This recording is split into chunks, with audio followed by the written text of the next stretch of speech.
Hello friends, नमस्कार। आप लोग कैसे हैं? होप सो आप लोग बहुत अच्छे हों और हमेशा अच्छे रहिए, खुश रहिए, तरक्की करिए। फ्रेंड्स, मैं हूं गीतांजलि सिंह। मैं एक न्यू टॉपिक के साथ आई हूं। एक टॉक्सिक सास से एक दामाद को अपने आप से, अपने मैरिड लाइफ को किस तरीके से बचाएं, ठीक है। और मैं इसमें 5 इम्पॉर्टेंट सॉल्यूशन आज देने जा रही हूँ। देखिए, सास दोनों तरह की होती हैं। सास अच्छी सास भी होती हैं, थोड़ी टॉक्सिक भी होती है। ये डिपेंड करता है कि आपके लाइफ में किस तरीके की सास की एंट्री हुई है, ठीक है। क्योंकि इस दुनिया में हर तरह के लोग पाए जाते हैं। जिसको जैसी एक्सपीरियंस होती है उस आधार पे उस प्रॉब्लम को सोल्यूशन करना चाहता है। किसी को प्रॉब्लम नहीं होती, कोई अदर प्रॉब्लम होती है। लेकिन जिन लोगों को ऐसी प्रॉब्लम है, जो दामाद के रूप में ऐसी सास को फील कर रहे हैं, जो अपने मैरिड लाइफ में बहुत ही डिस्टर्बेंस फील कर रहे हैं, अपनी मैरिड लाइफ को अच्छा जीना चाह रहे हैं, बट इतने सारे एक्स्ट्रा ओवर प्रोटेक्टिव अपनी बेटी के लिए होना और उस तरीके से उस हिसाब से इंटरफेरेंस करना एक दामाद के लिए बहुत ही टेंशन वाली बात हो जाती है। और बहुत तरह से प्रॉब्लम्स भी ऐसे लड़के फेस करते हैं, क्योंकि उनके पेरेंट्स के, अपने पर्सनल पेरेंट्स के अलग गाइडेंस होते हैं। नई नई शादी हैं, वो चाहते हैं कि हमारे घर के हिसाब से जो है उनकी वाइफ जो है वो ढले, और या हस्बैंड भी चाहते हैं कि मेरी वाइफ जो है वो इस घर के तौर तरीके सीखे, इस घर में जो भी चीज़ें खुशियाँ देती हैं उस काम में आगे बढ़ें और खुशी लाए और अपने लाइफ में बिगिन करे, ठीक है। लेकिन इसमें क्या होता है कि कुछ लड़कियों की माँ जो है ओवर प्रोटेक्टिव होने के कारण या ऑब्सेस्ड होने के कारण बहुत ज़्यादा वो अपनी बेटी को लगातार फ़ोन कॉल्स करती हैं, ढेर सारी बातें करती हैं, हर टॉपिक्स पे दिन रात उनसे अपडेट्स लेती रहती हैं। क्या हो रहा है, कैसे हो रहा है, किस बात पे वो खुश है, किस बात पे टेंशन में है, या क्या उसके जो शादी के पहले एक्सपेक्टेशंस जो फुलफिल हो रहे हैं या नहीं हो रहे, कहीं पे कोई दिक्कत तो नहीं है, किसी तरीके से परेशानी तो नहीं है, कोई मिसबिहेव कर रहा है या कोई मिसबिहेव कर रहा है तो भी उनको वो आइडियाज़ देती हैं कि अगर मिसबिहेव कर रहा है तो आप इस तरीके से चलो, तुम्हें रास्ता मिलेगा, क्योंकि मैंने भी शादीशुदा लाइफ जिया है और तुम इस तरीके से तुम उसको ठीक कर सकती हो, ठीक है। अगर और या कोई अच्छा कर रहा है तो उसमें भी वो टॉक्सिक है। चूंकि ये टॉक्सिक मदर इन लॉ की बात हो रही है, तो वो टॉक्सिक सोच और टॉक्सिक नेगेटिव सोच के साथ ही होंगी, तभी वो टॉक्सिक हो रही है। तो वो ये चीज़ को, अच्छी चीज़ों को भी अपनी बेटी को इस तरीके से प्रेजेंट करेंगी कि नहीं, ये सिर्फ दिखावे का है, तुम इसमें मत पड़ो, ठीक है। जो भी चीज़ें किए जाएंगी उसके लिए एक नेगेटिव साइड वो दिखाएंगे। तो इससे क्या होगा, उनकी बेटी का ससुराल में लाइफ सेट नहीं हो पाएगा, ठीक है। वो अपने ससुराल में उनके लिए हस्बैंड, उनके सास ससुर कितना भी अच्छा कर दे, उसमें इफ बट आते ही रहेगा। क्यों? क्योंकि उनकी मदर इन लॉ ना तो उनके ससुराल वाले की किए हुए चीज़ों को अप्रिशिएट कर रही हैं, ना ही अगर कोई ससुराल वाले उनको कोई भी अच्छी चीज़ सिखाते समय कोई गलती है या कोई भी चीज़ है, कि आप कहीं भी जाइए, आप अपने मदर फादर के पास रहें, सास ससुर के पास रहें या हस्बैंड के पास रहें, एक लड़की को, ठीक है, आप वहाँ पे अच्छा समय बिताएंगे, अगर कुछ अच्छी चीज़ें देखेंगे तो आपको एक दो डांट भी मिलेगी। आप जहाँ गलती करेंगे तो वहाँ पूछेंगे। हर समय किसी को भी पैम्पर करके नहीं रख सकते, कोई भी नहीं। इवन जो लड़का है, जो दामाद के रूप में है, वो अपने पेरेंट्स से भी डांट सुनता है। ऐसा नहीं है कि हमेशा उसके पेरेंट्स जो उसको पैम्पर करके रखते हैं या सभी जगह वो पैम्पर होके ही रहते हैं वो लड़का, नहीं। वो समय के हिसाब से, सिचुएशन के हिसाब से हर कोई को ये आपको उनका तारीफ भी मिलती है तो कुछ डांट भी मिलती है। तो लड़कियां जो ओवर रिएक्ट करती हैं कि नहीं, मैं शादी होने के बाद आई, मुझे सास ने ऐसे कह दिया, ससुर ने ऐसे कह दिया या हस्बैंड ने ऐसे डांट दिया, इन सारी छोटी छोटी बातों को अपनी मम्मी को बताकर सीन को एकदम ड्रामेटिक कर देती है, ठीक है। बहुत बड़ी चीज़, जबकि ये सारी चीज़ें उनकी मदर, जो एक दामाद का जो मदर इन लॉ है, उनके लाइफ में भी हुई होगी अपने टाइम में, ठीक है। तरीके अलग होंगे, माहौल अलग होगा, इन्वायरमेंट अलग होगा, टॉपिक अलग होगा, बट उनके समय में भी हुई होगी, क्योंकि ये नेचुरल है। जब एक लड़की शादी होने के बाद एक नए घर में आती है तो उसको माहौल अलग मिलता है, वहाँ एडजस्टमेंट में इन सारी चीज़ों को अलग अलग तरीके से देखने के लिए मिलता है, ठीक है। उस पर लड़की को भी एडजस्ट करना होता है और लड़का को भी सपोर्ट करना होता है कि तुम इस घर में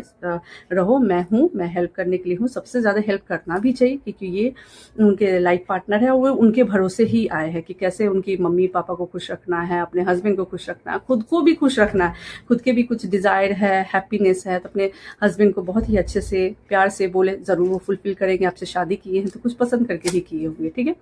तो ये सारी टॉपिक्स जो है, इसी टॉपिक्स पे आके रुकती है कि अगर कोई ऐसी मदर इन लॉ है तो मैं उसका क्या करूँ। इसका 5 इंपॉर्टेंट सोल्यूशन मैं अपने एक्सपीरियंस के हिसाब से लेके आई हूँ और होप सो कि आपको बहुत हेल्पफुल हो और आपको बहुत हेल्प काम आए। ठीक है। तो अगर आप बात करें पहली पॉइंट में, तो अगर आप ऐसी किसी भी टॉपिक पे जब आप बात कर रहे हैं, अपनी लाइफ को ऑन किए हुए हैं कि जी रहे हैं, उसमें बीच में किसी भी ऐसी सिचुएशन में आपकी मदर इन लॉ का फ़ोन आता है और वो आपको एडवाइस करती हैं कि बेटा आप उनको ऐसे घुमाओ, या मम्मी उनको आपकी मम्मी ऐसे बोल रही है, आपके पापा ऐसे बोल रहे हैं, या आप उनको जो बोल रहे हैं थोड़ा उसको ट्विस्ट करिए, थोड़ा इस तरीके से आप चलिए, मेरी मानिए तो उसको आप जिस तरीके से करना चाह रहे हैं उस तरह से ना करके मेरी तरह से करिए।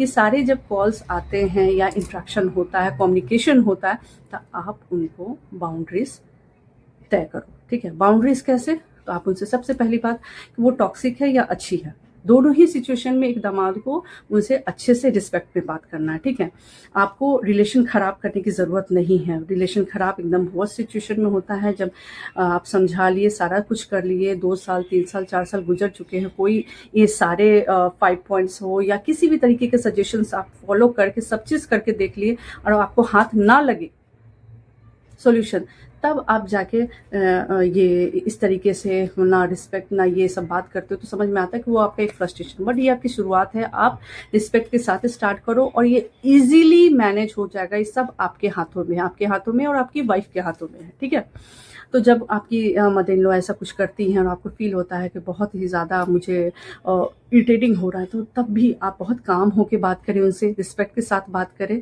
कि ठीक है, मैं आपका बात सुन लिया, ठीक है, मैं आपस में बात करता हूँ और मैं अपना डिसीज़न खुद ले सकता हूँ, मुझे जो ठीक लगेगा मैं वो करता हूँ। ठीक है, आप उनके हाल चाल लीजिए और टॉपिक चेंज कर दीजिए इस बात को। ठीक है, कि वो जो भी आपको गाइडेंस दे रही हैं उस गाइडेंस को फॉलो ना करके आप उनको बोले कि मेरे पेरेंट्स हैं, मैं उनसे सजेशंस लूँगा और मैं अपनी वाइफ से बात करूँगा, उनको जो अच्छा लगेगा, हम लोग आपस में जो सही होगा वो हम कर लेंगे।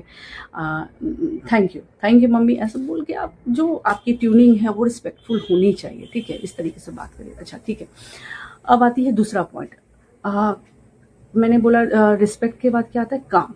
ठीक है, काम होकर बात करने के लिए कि अगर आप, बहुत बार ऐसा होगा कि सास आपको टॉन्ट मारेगी, बहुत सारी ऐसी एक्टिविटीज़ को लेके जो आप ही की वाइफ जो है उनको बताई होगी कि ऐसे घर में हुआ, मदर की तरफ से, फादर की तरफ से, या आपकी तरफ से कोई कमी रह गई है, तो वो सारी चीज़ें, कमियां अगर वो गिनाई होंगी तो वो उसको बढ़ा चढ़ा के वो बातें बोल भी सकती हैं और टॉन्ट भी मार सकती हैं। ठीक है, तो इसके लिए सबसे बड़ी चीज़ है थोड़ा गैप करिए। गैप क्या मीन्स कम्युनिकेशन गैप करिए। ठीक है, काम होके सीधे बोलिए कि ठीक है, मैं आपका बात सुन रहा हूँ लेकिन मैं अभी थोड़ा बिजी चल रहा हूँ। ठीक है, मैं आपसे बात करता हूँ, और बात थोड़ा कम करिए। आप बोलिए कि ठीक है मैं बिजी हूँ, बात कम करता, और इस मैटर पे, इस बात पे डायरेक्ट अपनी वाइफ से बात करिए।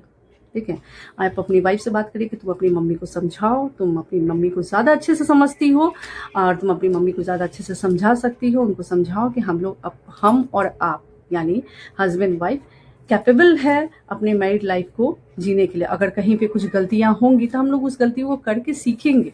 अगर आप किसी थर्ड पर्सन, या लड़का अपनी मम्मी पापा या लड़की अपने मम्मी पापा के थ्रू चल रही है, तो कभी भी इसमें आप लोगों की बॉन्डिंग नहीं बन पाएगी, ये जान लीजिए। ठीक है, टॉपिक जो भी हो, लेकिन ये इस चीज़ को आप भी जानते होंगे इतना, अगर आप सर्च कर रहे हैं, आप फ्रस्ट्रेट हुए होंगे तभी ऐसे किसी टॉपिक का सर्च करेंगे आप यूट्यूब पे कि हम क्या करें, जाहिर सी बात दिमाग काम नहीं करता। बट ये आपको भी पता है कि अगर हस्बैंड वाइफ आप लोग आपस में इस डिसीजन को लेने के लिए तैयार हो जाए कि हमें आगे क्या करना है, प्रेजेंट में क्या करना है, किस तरह के तरीके से लाइफ जीना है, ठीक है, तो चाहे वो गलत ही क्यों ना हो, गलत होगा ठीक है, अब सीखेंगे, फिर दोबारा उस चीज़ को नहीं करेंगे, कुछ करके देखेंगे, उसके बाद अगर कुछ गलत आया भी उसका इम्पैक्ट, तो ठीक है, नेक्स्ट टाइम फिर और अच्छे से ये करेंगे। आप करिए और अनुभव लीजिए, क्योंकि आज मैं आप लोगों को जो भी कुछ बता पा रही हूँ, मैंने अनुभव लिए हैं। मेरी शादी के 7-8 साल हो चुके हैं, इससे कई गुना ज़्यादा मैं एक्सपीरियंस अपने पर्सनल लाइफ से ज़्यादा, मतलब अपने रिलेटिव से ली हूँ मैं। और जहाँ जहाँ गई हूँ, मुंबई हूँ,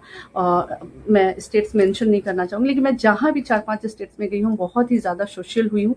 और जितने लोगों से मैं बात की हूँ ना, सभी के साथ, किसी की बेटी के साथ उनकी सास का सिबलिंग्स का प्रॉब्लम है, और किसी का दामाद भी बहुत ही ज़्यादा इसमें डिस्टर्ब है। ठीक है, तो सभी के लिए मैं यही बोलूँगी कि आपस की बॉन्डिंग स्ट्रांग रखें। ठीक है, चलिए अब तीसरे पॉइंट्स पे, अपनी वाइफ को साइड रखो, इन सारी चीज़ों से साइड रखो, ठीक है। जब भी आपकी मदर इन लॉ जो हैं कोई भी इसी तरीके का टॉन्ट मारे, कमेंट करे, तो आप इस चीज़ को जाके आप उनकी बेटी को, यानी आप अपनी वाइफ को इस चीज़ को ब्लेम ना करें।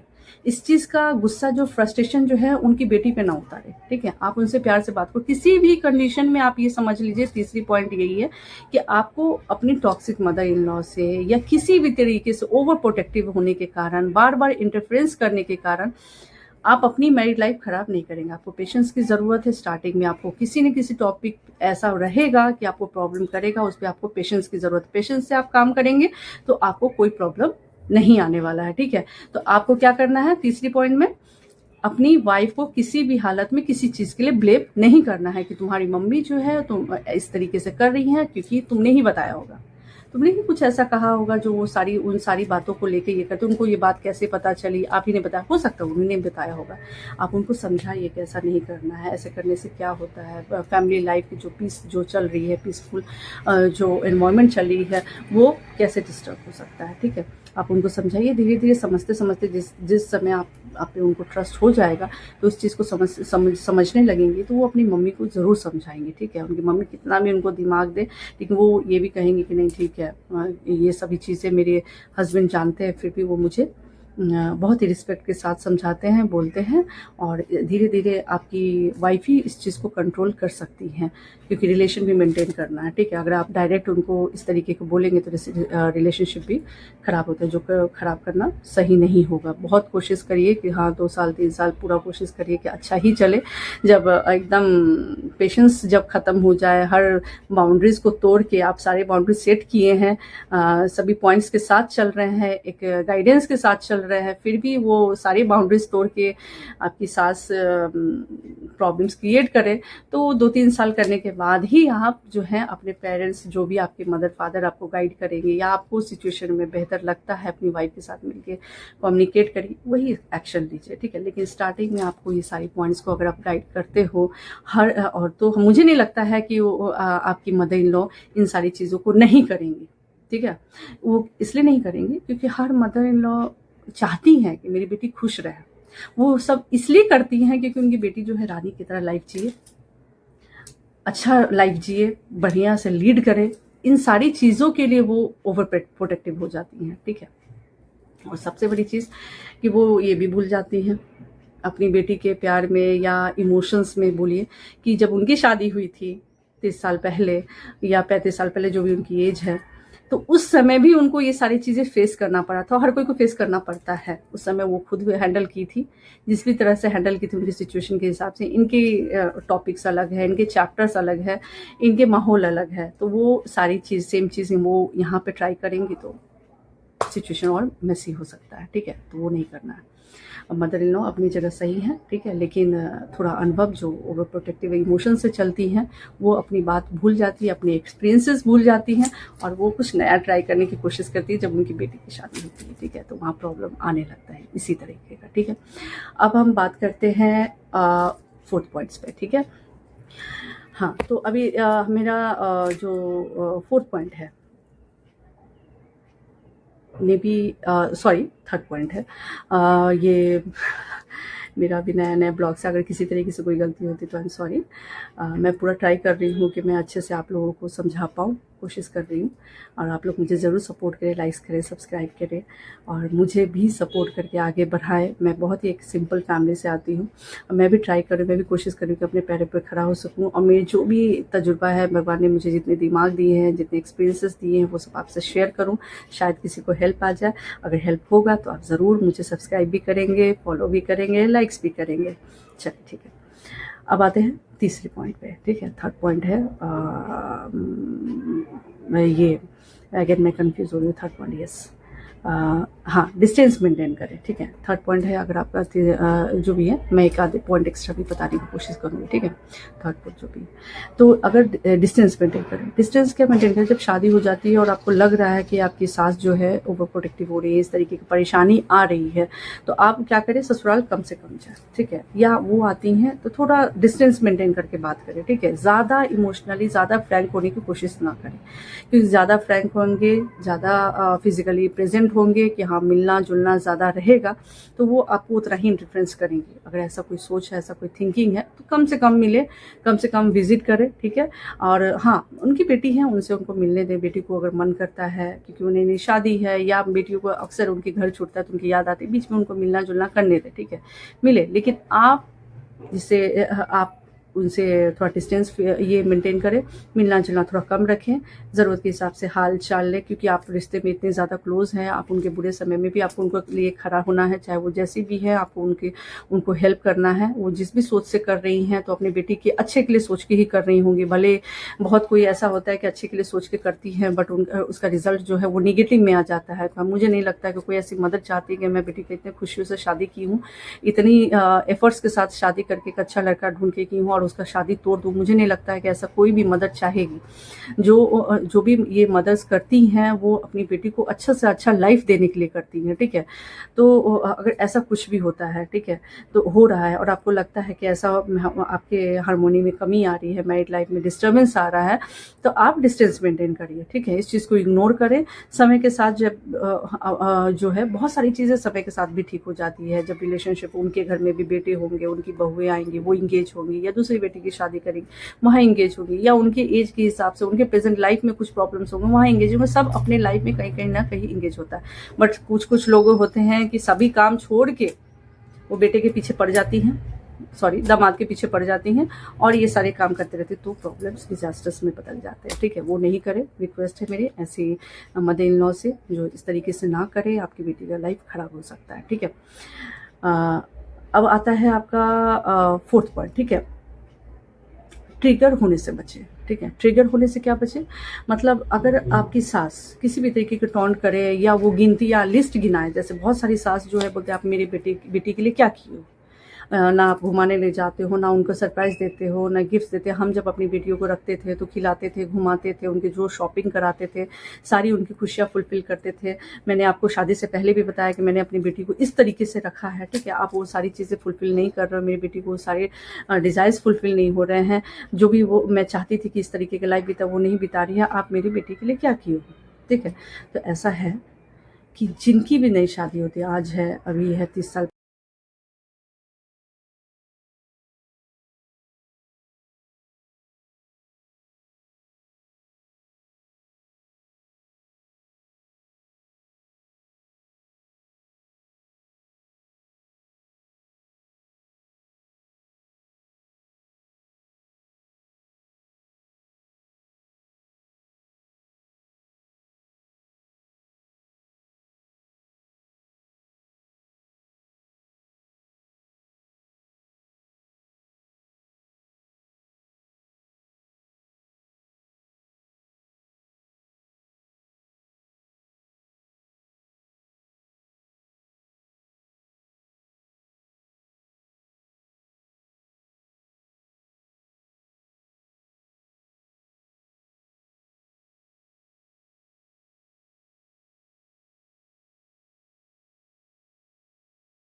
फ्रेंड्स ये टॉपिक थोड़ा लंबा चाह रहा है, इसलिए मैं इस टॉपिक को यहीं पे क्लोज़ करूँगी। अगर इस टॉपिक को के अलावा कोई और टॉपिक्स पे आपको लगे कि हाँ ब्लॉग्स मुझे बनाना चाहिए तो प्लीज़ कमेंट्स करें, लाइक करें, सब्सक्राइब करें।